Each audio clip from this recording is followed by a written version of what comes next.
أعوذ بالله من الشيطان الرجيم بسم الله الرحمن الرحيم وجاءوا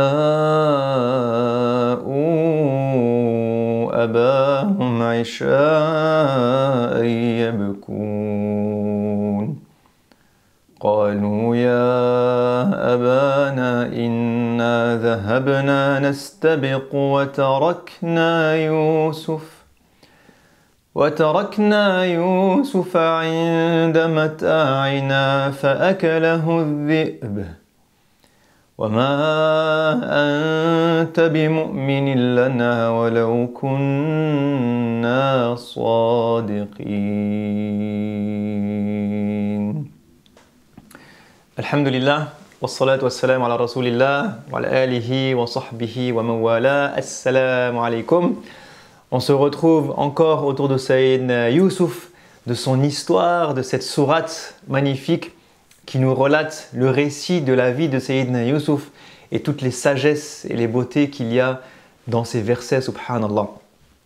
On arrive aujourd'hui au passage où les frères de Sayyidina Youssouf reviennent à la maison et puis expliquent à leur père la raison pour laquelle Sayyidina Youssouf n'est pas avec eux. Donc ils vont faire croire à leur père que Sayyidina Youssouf est mort et qu'il a été dévoré par un loup.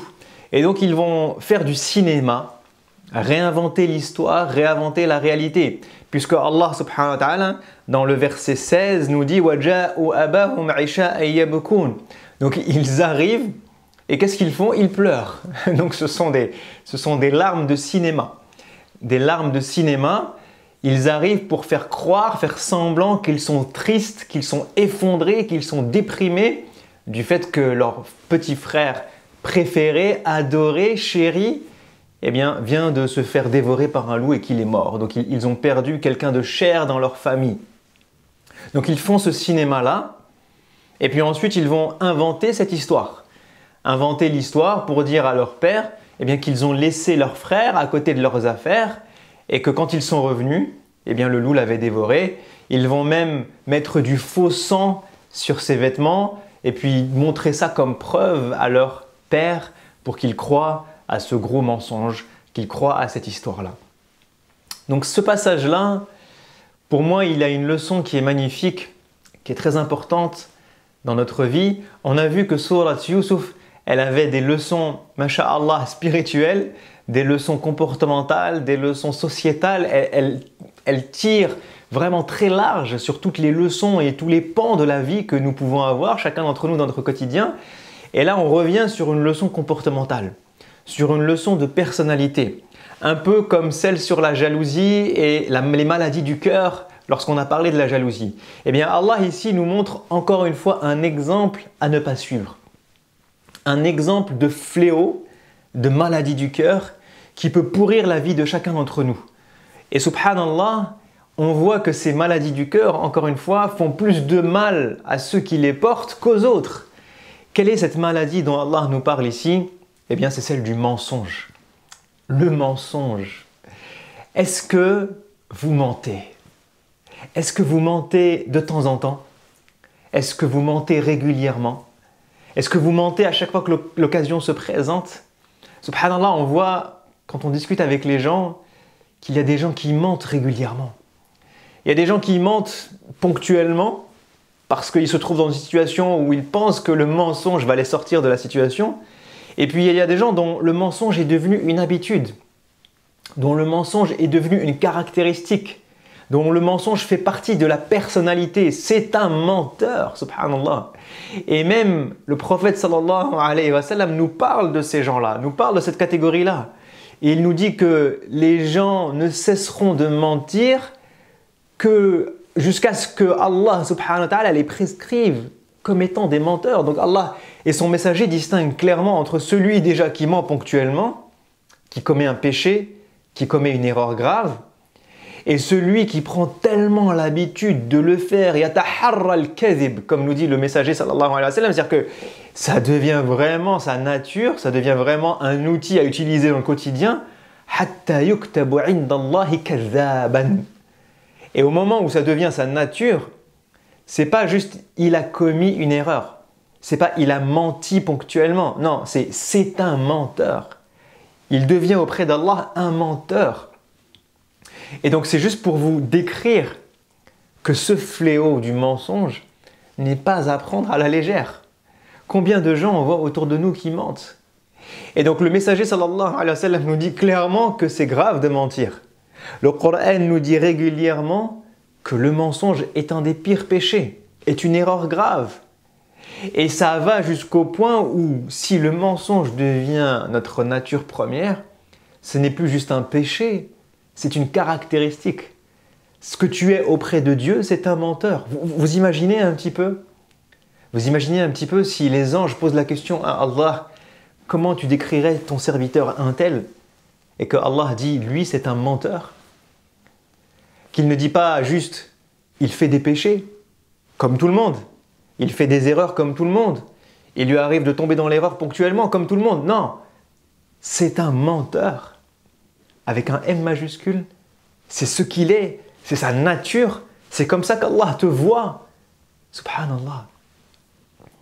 Et donc, encore une fois, à chaque fois qu'on va parler de maladie du cœur, à chaque fois qu'on va parler de choses qu'il ne faut pas faire et qui nous sont relatées dans cette sourate, parce que, encore une fois, Allah nous donne les bons et les mauvais exemples. Lorsqu'il nous donne les bons exemples, c'est pour qu'on puisse les suivre. Et lorsqu'il nous donne les mauvais exemples, c'est pour qu'on prenne conscience de leur gravité et qu'on les évite. Qu'on les évite si on n'est jamais tombé dedans, ou qu'on s'en débarrasse s'ils font partie de nous. Si on les commet de temps en temps, ou qu'on les commet régulièrement. C'est ça l'objectif du Coran et de la guidance du Coran. C'est pour ça qu'Allah nous donne les deux exemples. Et on verra que Surat Yusuf est remplie de bons et de mauvais exemples. Pour qu'on puisse chacun d'entre nous nous tester, nous éprouver, nous mettre en face des bons et voir quel point commun j'ai avec les bons exemples. Et en face des mauvais et voir quel point commun j'ai avec les mauvais exemples. Et c'est comme ça qu'on va cheminer vers Allah subhanahu wa ta'ala pour devenir des gens meilleurs. Pour acquérir les bonnes choses qui sont les exemples des prophètes, des messagers, des pieux, et pour nous débarrasser des mauvaises choses, des mauvais comportements, des mauvaises actions, des mauvaises manières d'être, comme le mensonge.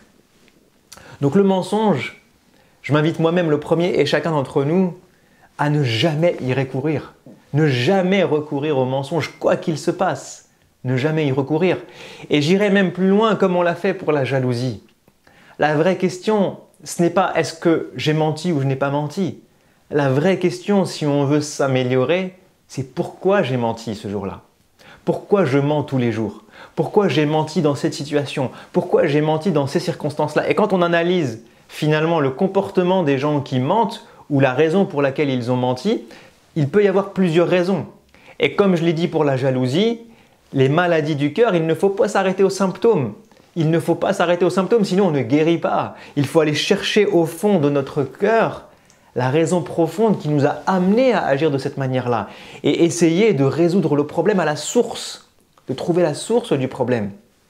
Il y a des gens qui mentent parce qu'ils manquent de confiance en eux, parce qu'ils s'imaginent que les gens ne vont pas bien les voir s'ils n'embellissent pas ce qu'ils sont, parce qu'ils considèrent que telle chose ou tel élément sur mon CV, c'est bof. Alors je vais essayer de l'embellir un petit peu plus. Parce qu'ils considèrent que si je ne dis pas que je suis comme ci ou que je suis comme ça, les gens vont avoir une image de moi qui n'est pas à la hauteur de celle que je veux qu'ils aient. Donc ça, c'est un manque d'estime de soi, un manque de confiance en soi, qui fait qu'on s'embellit pour le regard des autres, qu'on se fait beau, qu'on se fait autre, qu'on se fait plus intelligent, plus compétent, plus pieux, parce qu'on fait attention au regard des autres avant de faire attention au regard d'Allah subhanahu wa ta'ala. Si on essaye de montrer aux gens qu'on est des gens intelligents, compétents, pieux, etc., en fait, c'est à Allah qu'il faut le montrer. Si tu ne te prosternes pas comme il se doit, c'est pas en te prosternant devant les gens, en faisant semblant de bien te prosterner ou de bien réciter le Coran devant les gens, que tu vas être meilleur auprès d'Allah. Si les gens disent de toi, mais que Allah connaît ta vérité, qu'est-ce que tu auras à la fin? Ta vérité. Donc la première des choses, une des choses qu'on fait, si votre source de problème c'est ça, c'est de nous rappeler le regard d'Allah. Nous rappeler qu'on rend des comptes à Allah et uniquement à Allah. Nous rappeler que le regard des gens n'est pas important. Que si je suis véridique et sincère, c'est ce qui compte le plus. Il y a des gens qui mentent par intérêt. Il y a des gens qui mentent par jalousie. Il y a des gens qui mentent pour faire du mal aux autres, pour médire et calomnier leurs collègues, leurs amis, leur famille, voire même pire. Subhanallah. Et encore une fois, dans ces cas-là, il faut se poser la question, pourquoi je mens? Tu penses qu'en mentant, tu vas obtenir ce job? Tu penses que le mensonge va t'aider à être plus riche? Tu penses que le mensonge va t'aider à avoir plus d'amis? Il y a un intérêt derrière. J'ai un intérêt. Et je pense que cet intérêt-là va se produire si je mens. Tu penses que le mensonge va te sortir de la galère? Tu penses que le mensonge va t'éviter la punition? Tu penses que le mensonge va faire que les gens vont croire que tu es quelqu'un de bien? Il y a toujours un intérêt derrière.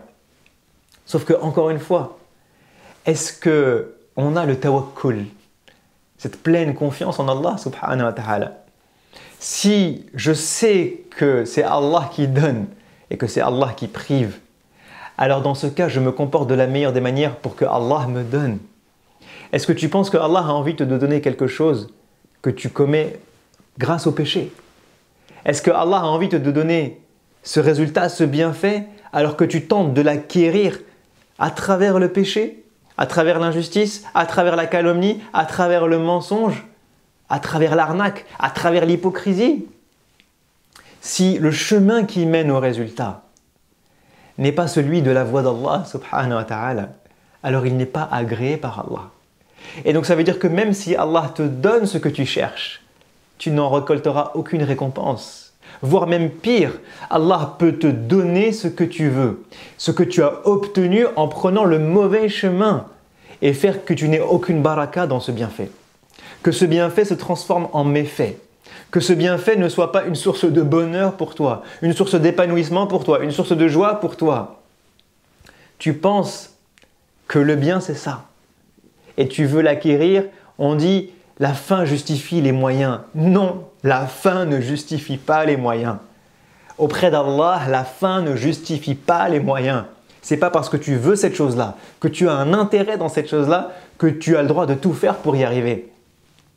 Pour Allah subhanahu wa ta'ala, si tu es conscient de sa présence, si tu es conscient du fait que c'est lui qui donne et que c'est lui qui prive, et si tu es conscient du fait que c'est lui et uniquement à lui que tu dois plaire et non pas aux gens, et que si tu acquiers cette chose-là d'une manière qui lui déplaît, ça se retournera contre toi un jour ou l'autre, alors tu ne fais pas ça. Alors tu ne dis pas la fin justifie les moyens. Alors tu mets les moyens qui sont approuvés par Allah. Alors tu y vas de la bonne manière. Alors tu y vas avec éthique, tu y vas avec sincérité, tu y vas avec véracité, tu y vas en étant toi-même, tu y vas en ayant confiance en ce que Allah t'a donné comme bienfait et comme compétence. Tu y vas en te disant si ça passe, alhamdulillah, et si ça casse, alhamdulillah. Et je ne vais pas désobéir et déplaire à Allah pour quelque chose de mondain. Parce que c'est lui qui me donne, subhanahu wa ta'ala. Et c'est vers lui que je retourne, subhanahu wa ta'ala. Et c'est lui qui me jugera, subhanahu wa ta'ala. Et c'est lui qui mettra la baraka, l'épanouissement, le bonheur, la joie dans cette chose-là que je désire tant. C'est lui qui donne tout. Alors c'est vers lui et c'est à lui que je dois plaire et c'est vers lui que je dois retourner. Et dans ce cas-là, je n'utilise jamais le mensonge pour mon intérêt. Parce que si j'utilise le mensonge, c'est que je vais à l'encontre de mon intérêt. Si je déplais à Allah, alors ce n'est pas pour mon intérêt que je fais ça. Là, je suis en train de me faire du mal à moi-même. Je suis en train d'être injuste envers moi-même. Subhanallah. Et il y a des gens qui mentent pour se protéger. Il y a des gens qui mentent pour qu'on ne voit pas leurs erreurs. Comme les frères de Sayyidina Youssouf. Comme les frères de Sayyidina Youssouf. Ils ont commis quelque chose de grave et ils essayent de cacher. Ils essaient de cacher ce qu'ils ont fait, de peur qu'on découvre la vérité. Et subhanallah, Sayyidina Ya'qub leur dit Bal sawwalat lakum anfusukum amra. On sent qu'il y a quelque chose. Il y a quelque chose derrière. Votre nafs, votre ego vous a incité à faire quelque chose. Je le sens. Et ça me rappelle un proverbe égyptien que ma maman nous disait beaucoup quand on était enfant. Elle disait toujours « El-kidb manouch reglin ». Ça veut dire « le mensonge n'a pas de jambes ».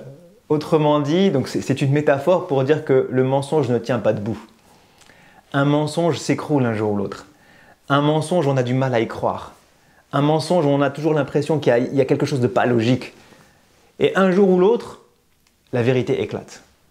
Donc si vous mentez pour cacher la vérité, parce que vous avez peur que ce soit découvert, eh bien sachez que le mensonge ne tient pas debout. Et qu'un jour ou l'autre, des incohérences se verront. Et qu'un jour ou l'autre, Allah subhanahu wa ta'ala rendra justice. Et cette justice, il peut la rendre ici-bas ou dans l'au-delà. Allah rendra justice quoi qu'il arrive. Allah fera éclater la vérité quoi qu'il arrive. Et ça peut éclater dans cette vie et ça peut éclater dans l'au-delà. Mais Allah ne laissera jamais un mensonge perdurer jusqu'au jour du jugement. Subhanahu wa ta'ala. Donc si c'est une des raisons, alors dites-vous qu'il vaut mieux avouer ses erreurs aujourd'hui. Qu'il vaut mieux se repentir aujourd'hui. Qu'il vaut mieux venir la tête basse et humble et dire je me suis trompé. Et dire je regrette. Et dire je me repens. Et ne pas penser qu'il est meilleur pour nous de vivre dans un mensonge toute notre vie en espérant que la vérité ne soit jamais découverte, en espérant qu'on ne nous punisse jamais, en espérant que notre image ne soit jamais dégradée, en espérant que personne ne vienne un jour nous dire tu as été injuste, tu as été coupable, en espérant. Le mensonge ne tient pas debout, il tombe un jour ou l'autre. Donc plutôt que de vivre dans le mensonge, essayez de vous repentir et de revenir vers Allah subhanahu wa ta'ala. Je vous ai donné quelques éléments, quelques sources, quelques maladies du cœur qui poussent les gens à mentir. Mais encore une fois, comme je l'ai dit dans l'épisode sur la jalousie, c'est à chacun d'entre vous d'être votre propre docteur. C'est à chacun d'entre nous de sonder son cœur. C'est à chacun d'entre nous d'analyser pourquoi je fais ci, pourquoi je fais ça. Et c'est à chacun d'entre nous de comprendre les raisons qui l'ont amené à mentir, soit ponctuellement, soit régulièrement, et essayer de trouver le problème à la source et de le résoudre à la source, incha'Allah ta'ala, pour que le mensonge ne fasse plus partie de nos vies et qu'un jour, comme le dit le messager sallallahu alayhi wa sallam, il y a ceux qui mentent régulièrement et qui deviennent auprès d'Allah des menteurs et il y a ceux qui disent la vérité en continu et qui deviennent auprès d'Allah des véridiques. Peut-être gagnerons-nous un jour le statut de véridique auprès d'Allah subhanahu wa ta'ala lorsque plus 1% de mensonge ne sortira de nos langues. Je vous dis à la prochaine, incha'Allah ta'ala. Wassalamu alaikum wa rahmatullahi wa barakatuh. كنت من قبله لمن الغافلين